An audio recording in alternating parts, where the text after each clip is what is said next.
নমস্কাৰ সকলোকে। চৰকাৰী কৰ্মচাৰীসকলৰ বাবে খুব ভাল খবৰ, ডাঙৰ খবৰ। সদৌ অসম কৰ্মচাৰী পৰিষদৰ পৰা এখন আবেদন কৰিছে আৰু এই আবেদনখনৰ আনুষ্ঠানিক আলোচনা বিচাৰি আবেদন।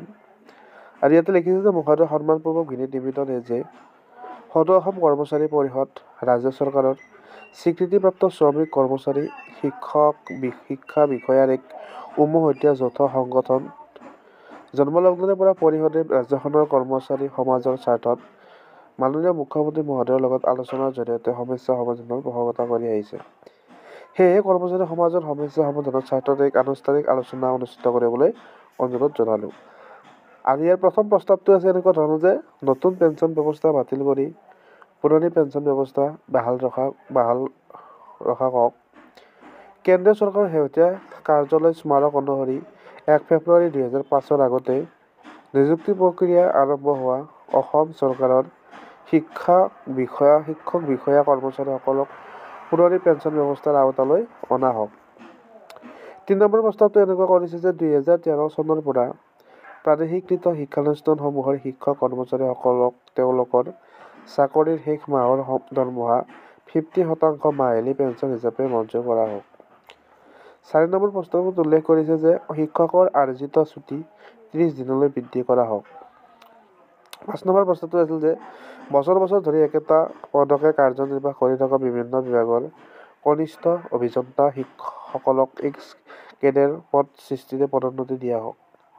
6 নম্বৰ প্ৰস্তাৱটো আছিল এনেকুৱা ধৰণৰ যে ফিক্স পে, কেজুৱেল ৱৰ্কচাৰ্জ, চাফাই কৰ্মী, মাষ্টাৰ ৰোল ঠিকাভিত্তিক শিক্ষক কৰ্মচাৰী, অতিৰিক্ত শিক্ষক টিউটৰসকলক TCT শিক্ষকসকলৰ অসম জৰীপ বিভাগৰ পদৰ শাখাত কৰ্মৰত খালচীসকলক মুখ্যমন্ত্ৰী লোক সেৱা আৰোগ্য যোজনাত অন্তৰ্ভুক্ত কৰা হওক। 7 নম্বৰ প্ৰস্তাৱটো কৈছে যে সংশ্লিষ্ট বিধি অনুসংশোধন কৰি সকলো কৰ্মচাৰীকে গ্ৰেজুৱেটি দিয়াৰ ব্যৱস্থা কৰা হওক। 8 নম্বৰ প্ৰস্তাৱটোত কৈছে যে সময়মতে সকলো বিভাগৰে খালী পদ পদোন্নতিৰে পূৰণ কৰা হওক। 9 নম্বৰ প্ৰস্তাৱটোত কৈছে যে সকলো বিভাগৰ চাকৰিৰ সেৱা বিধি প্ৰস্তুত কৰা হওক। 10 নম্বৰ প্ৰস্তাৱটোত কৈছে যে সেৱা বিধি অনুসৰি সকলো সেৱাৰ ক্ষেত্ৰত টাইম স্কেল প্ৰটেকচন ব্যৱস্থা কৰা হওক।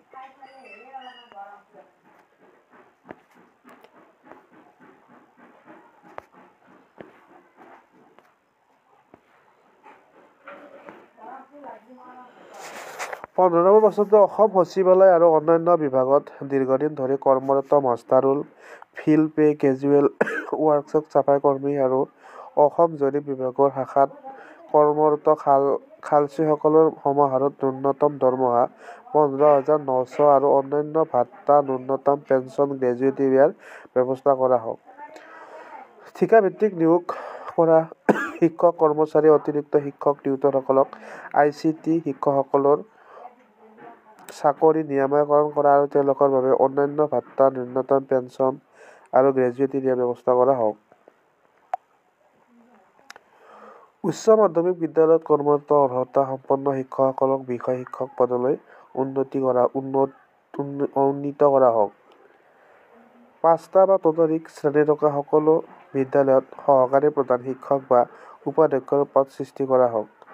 সকলো প্ৰাথমিক বিদ্যালয়ত প্ৰধান শিক্ষকৰ পদ সৃষ্টি কৰা হওক। জিলা পৰ্যায়ৰ কাৰ্যালয়সমূহত মুখ্য সহায়ক পদ সৃষ্টিৰে পদোন্নতিৰ ব্যৱস্থা কৰা হওক।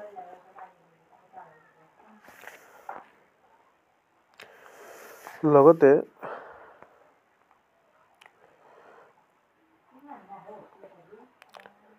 সচিবালয় সেৱাৰ সহকাৰী শাখা বিষয়া